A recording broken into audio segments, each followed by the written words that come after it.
Hey, everybody. Welcome to another episode of The Bitter Pill. So, tonight, what I wanted to talk about is a couple of things. First of all, to take a look at the incredibly mixed messages we hear from Piers Morgan, the British commentator on Sky News, Piers Morgan Uncensored, etc., about the Israel-Palestine conflict, where he wants us to believe that he has sympathy with the Palestinians, and uh, it upsets him to see Palestinian civilians killed and so forth. But at the same time, basically, anytime he brings any guests onto the show, he tries to make the center of the conversation be, do you condemn Hamas? Do you condemn the terror attacks that happened on October 7th? And he seems to be considerably less obsessed with the crimes of Israel and with what happened on October 8th, 9th, 10th, etc., or before October 7th, or indeed the full picture of the story, which, I guess we still don't have, but we know a lot more about what happened on October 7th and in the ensuing couple of days on the Israel side of the Israel-Gaza boundary. We know a lot more than we did initially. And as I've talked about before, it appears that many of the civilian deaths that occurred, as well as many of the military deaths on Israel's side that occurred on October 7th and the ensuing couple of days, were a result of Israeli use of heavy firepower, such as Hellfire missiles and tank shells and so on and so forth, because the extent of damage and burned bodies and so on and so forth doesn't look like anything that could be caused by automatic weapons of the sort that Hamas had, or even rocket-propelled grenades, but rather much heavier firepower than that. But anyway, so let's have a look at what some of the things Piers has said, and I'm going to focus on what he said on Twitter because it would take a bit too long to watch interviews he's done and go through them. So let's have a look at some of the stuff that Piers has said about the Israel-Palestine conflict and the obvious bias that what he says ultimately reveals, even though he pretends to be even-handed or something of that sort about the conflict. So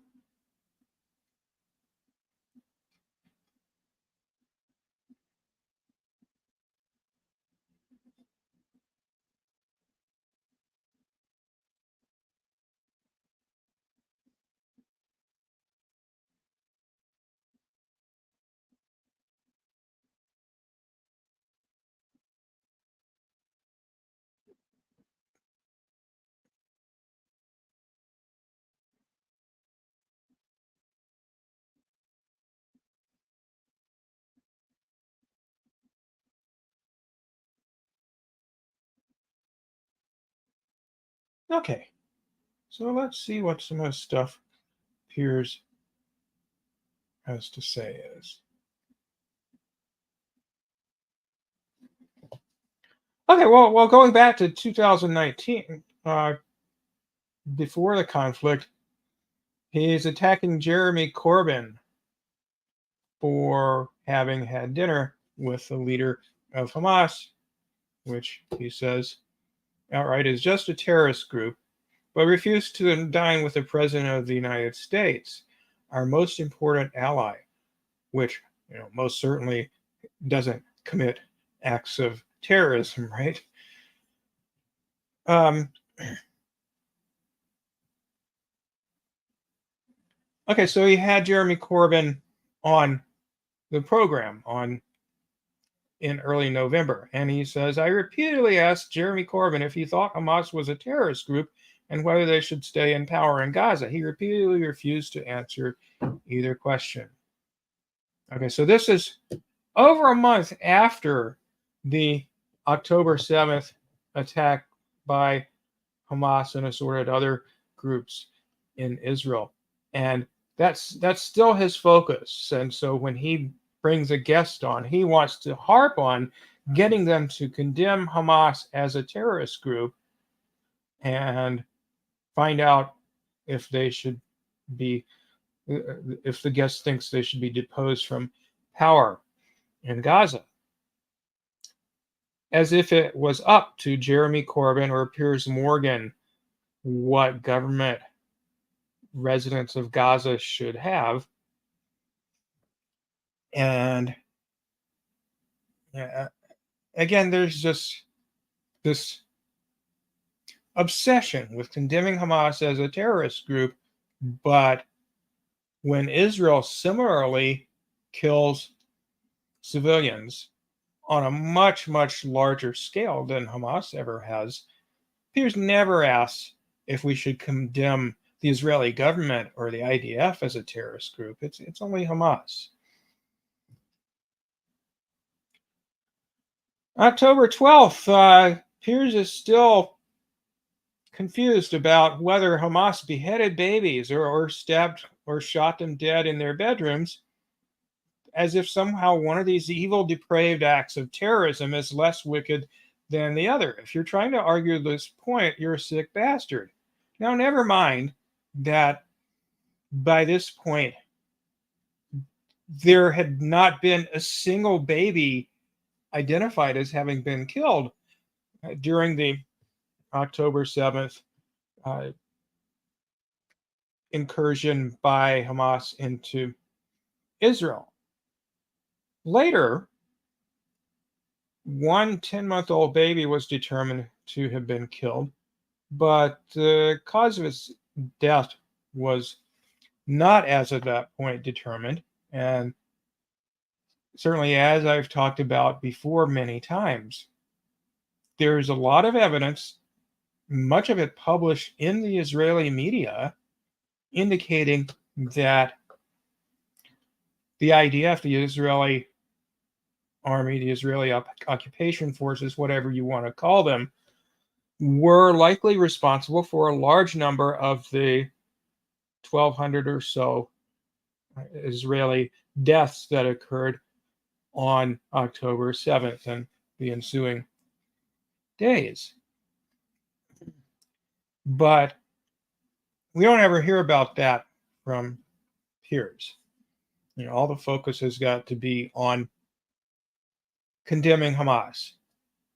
And he continued to push this notion that Hamas might have beheaded babies or otherwise killed them for some time after this. Never mind, there still is no evidence firmly indicating that Hamas killed any babies. And I just checked the death toll, the official death toll of Israelis on Hamas, on Haaretz's website. And at this point, they're showing something like 1,225 Israelis having been killed since October 7th, with approaching 100 of them having occurred since Israel invaded Gaza. I think it was late last month when they did that. So soldiers killed in battle, in other words.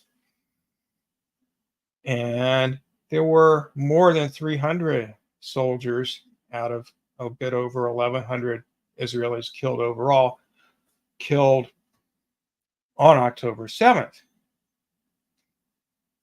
And in contrast to that, there were maybe 30 children who died, compared to I think the figure is up to about 8,000 children killed in Gaza, according to a report that I saw today.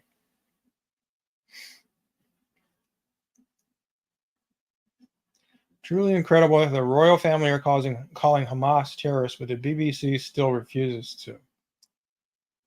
Okay, here's Piers trying to be even-handed. If you feel no sympathy for innocent Israelis murdered or kidnapped by Hamas terrorists last weekend, you have no humanity. If you feel no sympathy for innocent Palestinians killed in Israel's revenge attacks on Gaza, you have no humanity. Be human. So Israel is just, Israel. They're not Israeli terrorists. There's no claim that Israel has committed terror attacks or anything of that sort.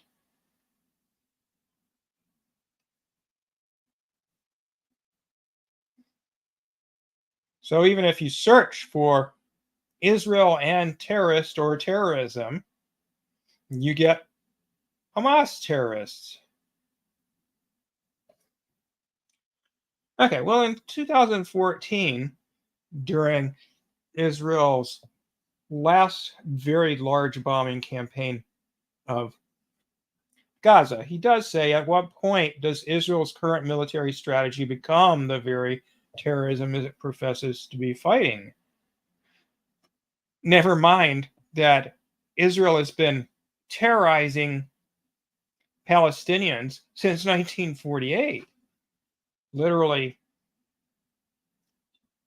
using mass killing as a way to get people to flee from their village back in 1948, for example, and many times after that, mercilessly bombing civilians, no pretense of, well, yeah, there's a pretense, but no plausible pretense of military targets. Every few years, Israel, ever since it withdrew from Gaza back in the early 2000s, every few years, Israel does what they call mowing the lawn, which means bombing the shit out of Gaza and killing lots of civilians, arresting people in the West Bank who show any sign of dissent whatsoever from Israeli military occupation, throwing them in jail and torturing them.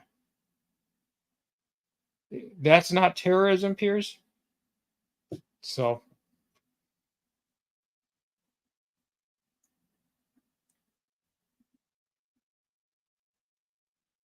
okay, here's Piers denying that what Israel is doing right now is genocide.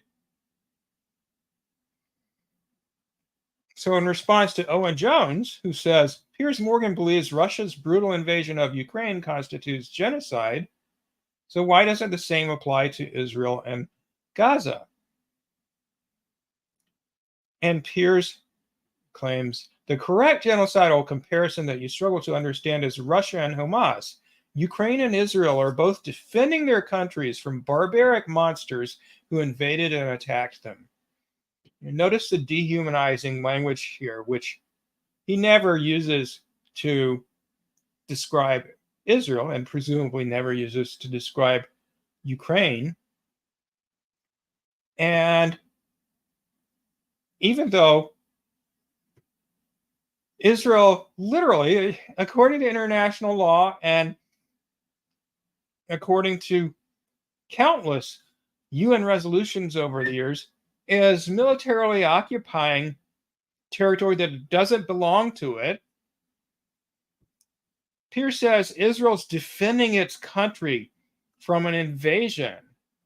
So what, Piers? Gaza is a foreign country now, rather than a territory that's occupied in the sense of, yes, I know Israeli troops were until recently not actually physically in Gaza for the past few years, but it's still considered an occupation if you control everything that goes in and out of a territory, including preventing people from leave and basically keeping them, as many people have said, locked up in an open air prison. If you control everything and don't let people out, that's an occupation. And the notion that somehow people in Gaza or the West Bank who have been living in Palestine their whole life, and so did their ancestors going many generations back, and somehow they're invading if they go into Israel proper, that's just ludicrous. And claiming that Russia is committing genocide or Hamas is in any sense connected with genocide, I mean, that's absurd. There have been, I think it's about 10,000 civilians killed in the Russia-Ukraine conflict over the past almost 2 years that it's been going on. And Ukraine is a country that, at least until the war started, had a population of about 40 million people.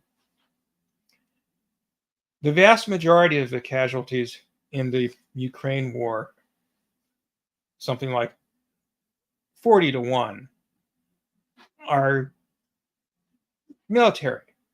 Something like 400,000 Ukrainian soldiers and maybe 50,000 Russian soldiers. So yes, very large death toll, but it's pretty obvious that civilians have not been the main target. In reality, in terms of intentionally targeting civilians, it's Ukraine that's been doing that, not Russia. Both sides have killed civilians, but we don't have any evidence that Russia is intentionally targeting civilians in Ukraine at all, let alone trying to commit genocide. And similarly, where is he getting this, that Hamas is genocidal? Hamas has never said they were trying to wipe out Jews or even wipe out Israelis. They just said, and you can look at their charter, 2017 charter, and see for yourself. They said they're trying to get rid of Zionism. They're trying to create a free Palestinian state, or even trying to pursue a two-state solution. They said they were amenable to that according to the 1967 borders. And so, you know, Piers is saying that Hamas is somehow genocidal, when in reality, it's Israel that's killed upwards of 15,000 Palestinian civilians in the space of a month and a half, where there's only a population of 2.3 million in Gaza. So we're approaching 1% of their population in a month and a half being killed.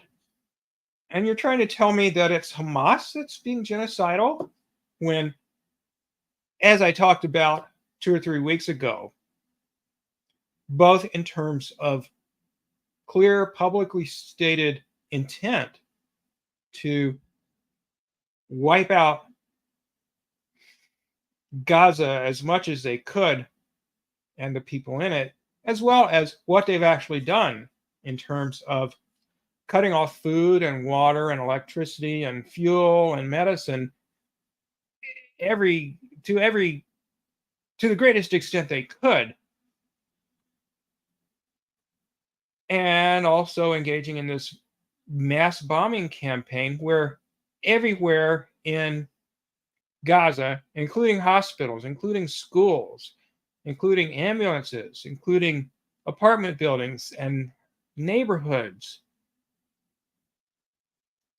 solar panels, bakeries, restaurants, you name it, Israel has bombed it, and they have precision weapons, so we can't plausibly put out any sort of bullshit that they're doing it by accident. They're targeting civilians and civilian infrastructure on purpose. And they've been doing it for a month and a half. And they've said that they want to either flatten Gaza and kill everybody who stays in it, or make them leave, or some combination of both. And you're going to tell me they're not engaged in genocide, Piers? Well, let's see what he actually said about this.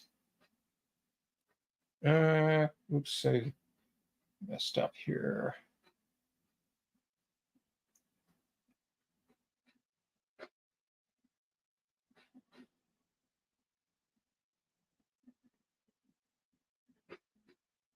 I thought I had a tweet that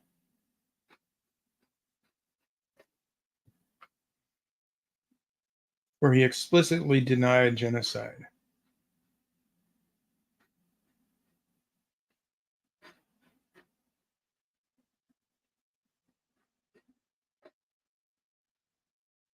Okay, I don't have it, but there's so many cases where he's saying that Israel's response to October 7th, even though it went too far in his opinion, was justified.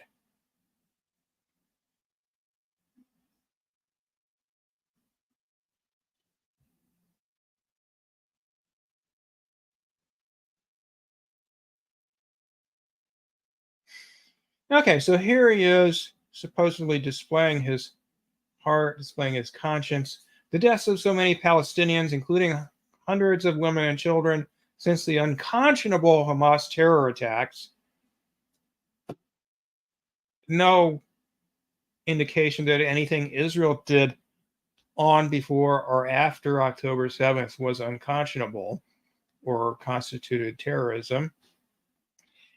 And will get massively worse if Israel launches a full-blown ground invasion. Every innocent life in this conflict matters equally. However, I reserve the right to talk about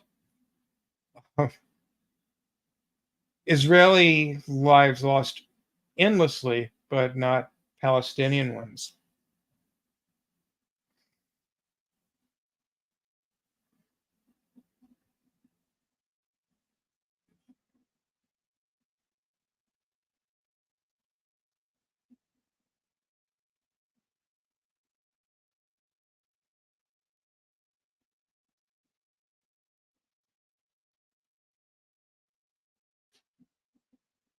Okay, here's what he said on October 7th.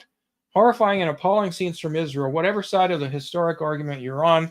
And I've always tried to be fair-minded about it. So, we have to have a balance between condemning quote-unquote terrorism and condemning when Israel quote-unquote goes too far or something like that.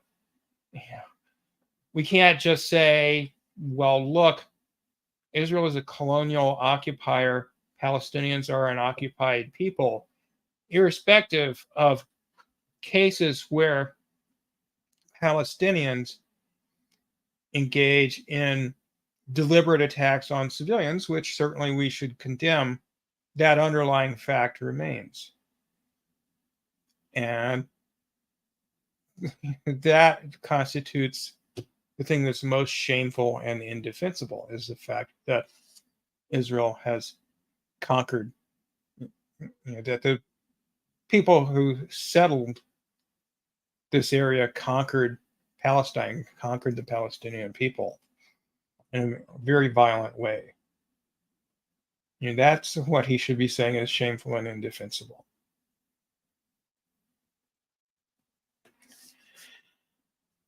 Okay, well, I could give you many other examples, but hopefully you get the point. But let's just take one more case here, and that'll bring us into our next topic. So,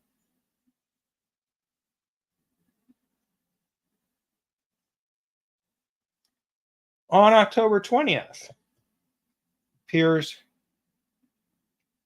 said, free Hamas hostages Judith and Natalie Renan minutes after they crossed the border into Israel again. Joy for these two U.S. citizens and their family, but the agony goes on for the other hostages and their families. Okay, it's perfectly appropriate.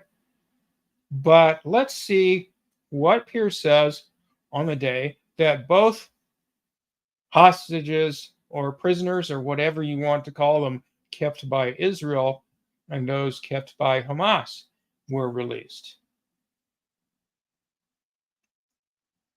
Oh, I'm sorry, I didn't share this tab with you. There it is.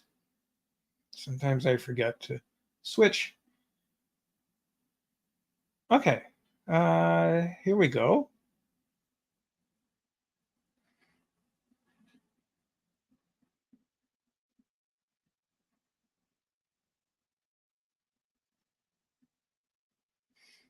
Okay, so this is a scene of one of the hostages that Hamas released.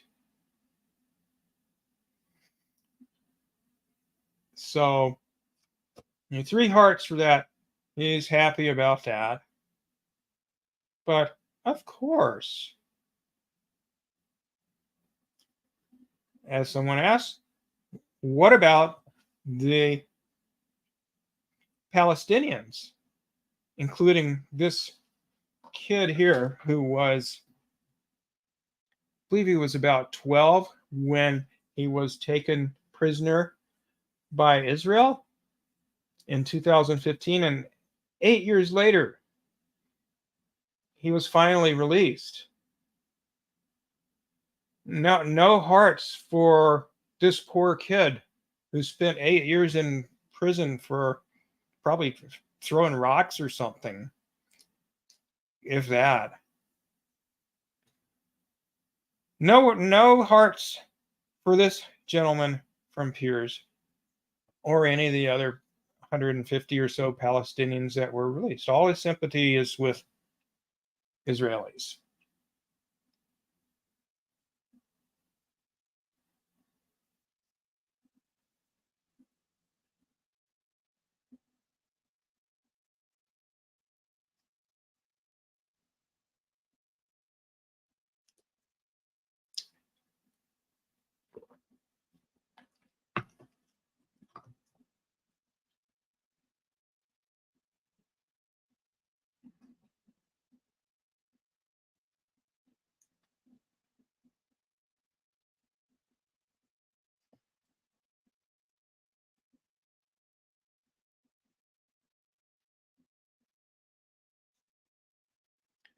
Okay, so now let's talk about this ceasefire that was just agreed upon by Hamas and Israel.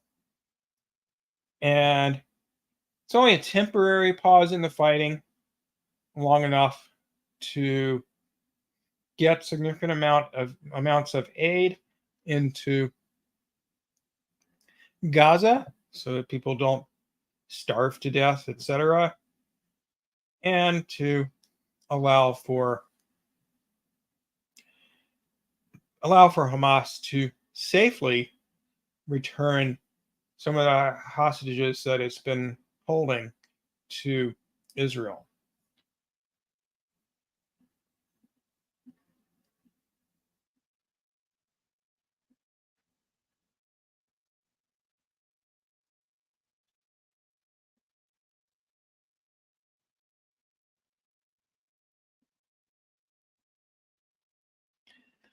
Okay, so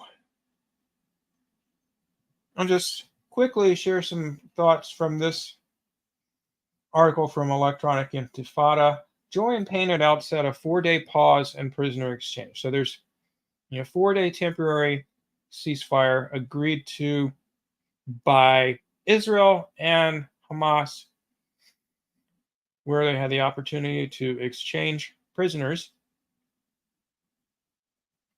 This started Friday. On Friday, Hamas freed 24 people held captive in Gaza since 7th of October, and Israel released 39 Palestinian women and children in the first stage of a prisoner swap that will be implemented over the next few days. Under the deal, Hamas is to release at least 50 hostages and Israel 150 Palestinian prisoners over the 4 days, the AP news agency reported. Both sides were starting with women and children. Israel said the 4 day truce can be extended an extra day for every additional 10 hostages freed.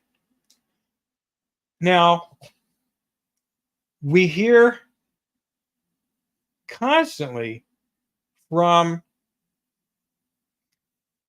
Israel supporters, and incidentally also from Piers Morgan, who claims to be even handed about the matter. We hear constantly about the Israelis being held hostage or prisoner or whatever you would like to call it by Hamas and other groups in Gaza. But these people never tell you about this fact, which is the reason why this deal was made in the first place, and also the reason why Hamas and some others took hostages on October 7th. And that reason is Israel is currently holding more than 8,000 Palestinians in its prisons and detention centers, including some 2,200 administrative detainees held without charge or trial. Hostages, in other words. Around 3,000 Palestinians, including 145 children, 95 women, and 37 journalists, have been arrested by Israel just since 7th of October. So in a month and a half, 3,000 or so Palestinians, including 145 children, have been arrested by Israel. And very often there are no charges. They don't receive a trial because they're not charged with anything. Or if they are put on trial, they're charged with something and put on trial. It's like a kangaroo court with something like, I think the figure I saw was a 99.7% conviction rate. And the crimes are often things like throwing rocks at tanks or soldiers, or some sort of nonviolent resistance, such as even posting something or liking something sympathetic to Palestinians or critical of Israel on social media. There have even been Palestinians who were citizens of Israel arrested for social media posts.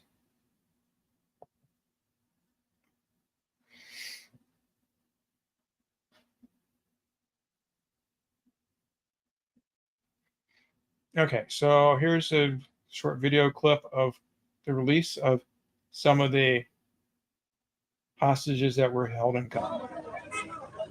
This is the moment that a convoy of International Red Cross vehicles moved the first hostages to be released by Hamas in its temporary ceasefire with Israeli forces. 24 people in total, 13 are Israeli women and children, being exchanged for 39 Palestinian women and teenagers released from Israeli prisons. These photos were provided by a group representing families of the abducted and include children aged 5 and 9. The government of Qatar, which acted as a mediator, says 10 of the remaining freed hostages are citizens of Thailand and one Filipino. Reuters source briefed on the talks says the Thai citizens were released in a separate deal from the ceasefire that had not been previously reported, and all of them are men. The Thai citizens are farm workers that were abducted by Hamas during the October 7th attacks on Israel. The Red Cross is acting as a go-between in the transfer and brought their group across the border to Egypt. There were scenes of jubilation in the West Bank for the Palestinian prisoners released. Laith Othman is one of them. He says he can't find the words to express his feelings, but thanks God. More exchanges are expected to come each day as long as this very shaky ceasefire holds.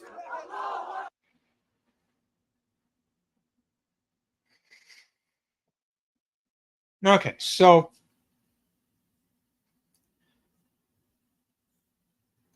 there's going to be more prisoners released on both sides over the next couple of days, hopefully, with any luck. And one hopes that will continue. Now, one thing that pro-Israel people have constantly been claiming, this is, I don't know, a talking point that they were told to promote or whatever,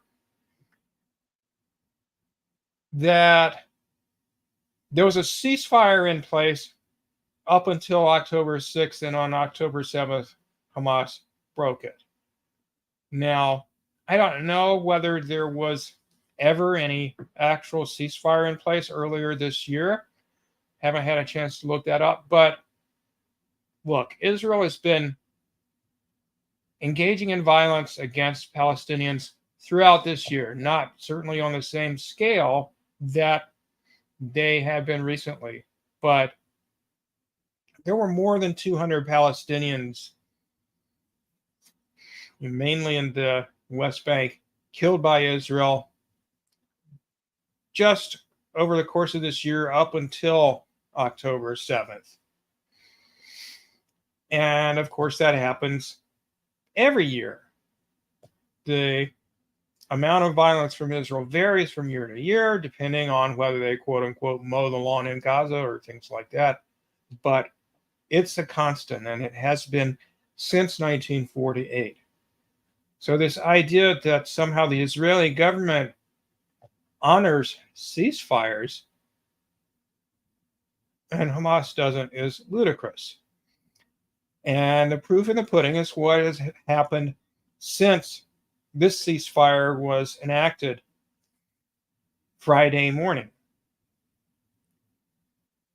So this article goes on to say, despite the agreement to pause hostilities, Israeli forces shot and killed 2 Palestinians and injured others who were attempting to return to the north of Gaza from the south.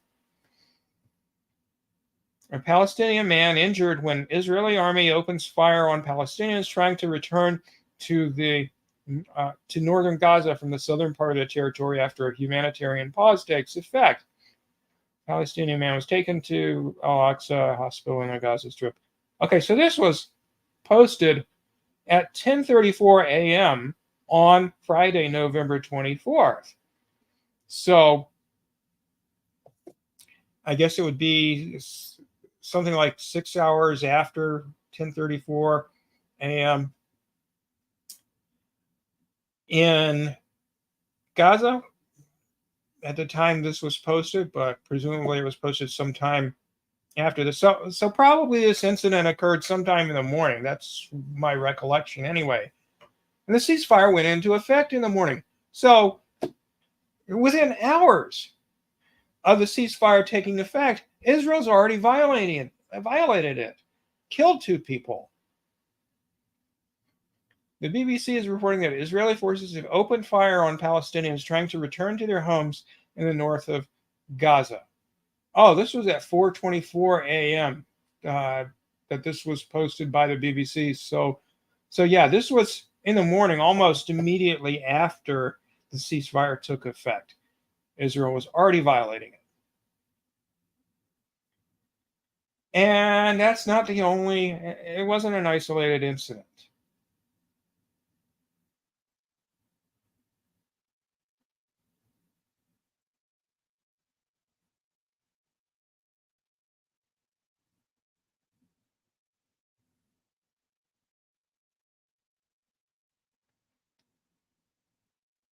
Okay, did I ever share that with you? I can't remember.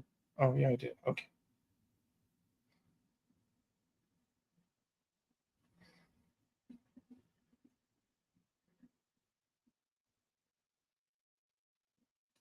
Oh, I think it's a different.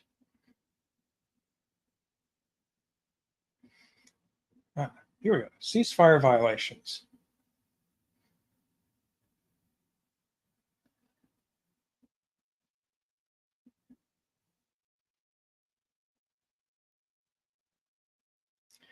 Now, You saw the joy of one of the Israeli hostages meeting up with her family again.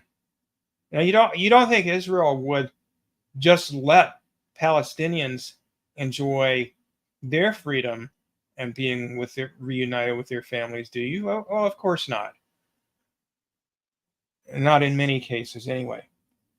So this story from Quds News Network, again, the morning of the ceasefire, Israeli occupation forces storm homes of Palestinian families in occupied Jerusalem who were expecting a family member, a woman or child, which is what all of the Palestinian prisoners were, as women and children. And I think that was also the case, except for the Thai workers who were, I believe, not actually taken hostage by Hamas, but inadvertently taken hostage. I mean, they were adult men, but everybody else released on both sides, I believe, was either women or children. There was the young man that I showed you earlier, but he was a child when he was taken prisoner by Israel. Israeli police are harassing journalists who are trying to cover the story as shown in this Al Jazeera live feed. Okay, let's have a look here. نعم يبدو أن هناك أيضا حالة إرباك لدى نعم بالمناسبة نحن لقد ابتعدنا. Okay, it's not in English. So I don't know. But هم يقتربون إذن من نعم يعني هذا هو التعامل مع الصحفيين فلك أن تتخيلي ما الذي حدث في داخل المنزل، وهذا ما أخبرنا به أقرباء الأسيرة أماني عندما تم طردهم أيضا من المنزل. Okay, not as much there as I thought there was, but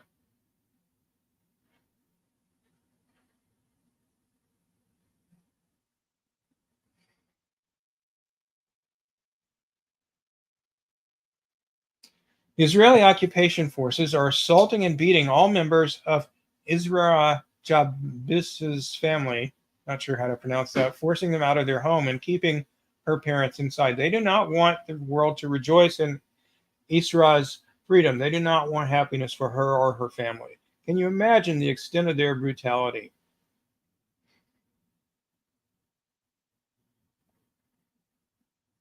So there he is with his mother, happy to be united. But, oh, I'm sorry, the mother was who was released. She's on the left here. Kind of hard to tell sometimes with Arabic or Hebrew names whether they're male or female, I've noticed. Anyway.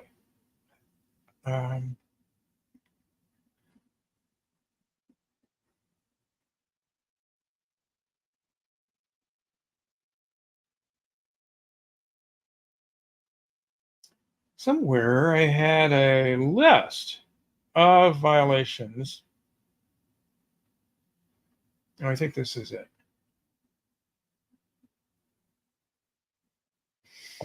Okay, so I told you about the 2 Palestinians killed in Gaza and others injured when Israeli soldiers fired on them as they were trying to return to their homes in northern Gaza.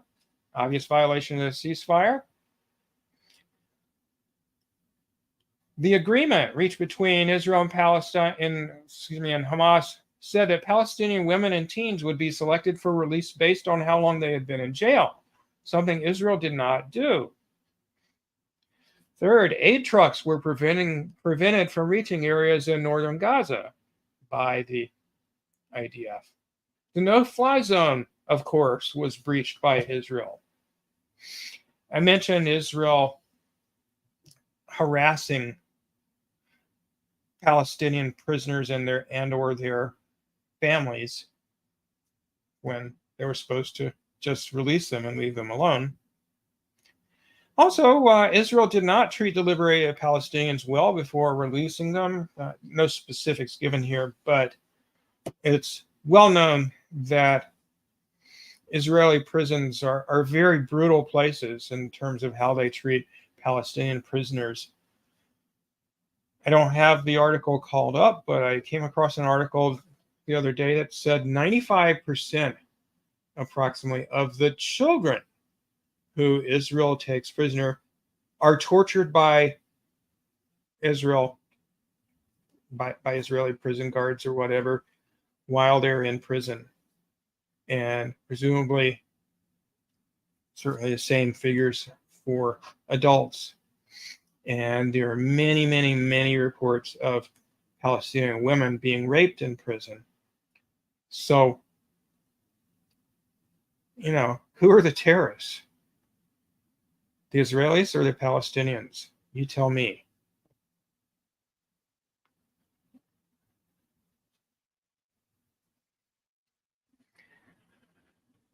Okay, well, let's see, where's the tab where I was streaming from? Okay, here we go.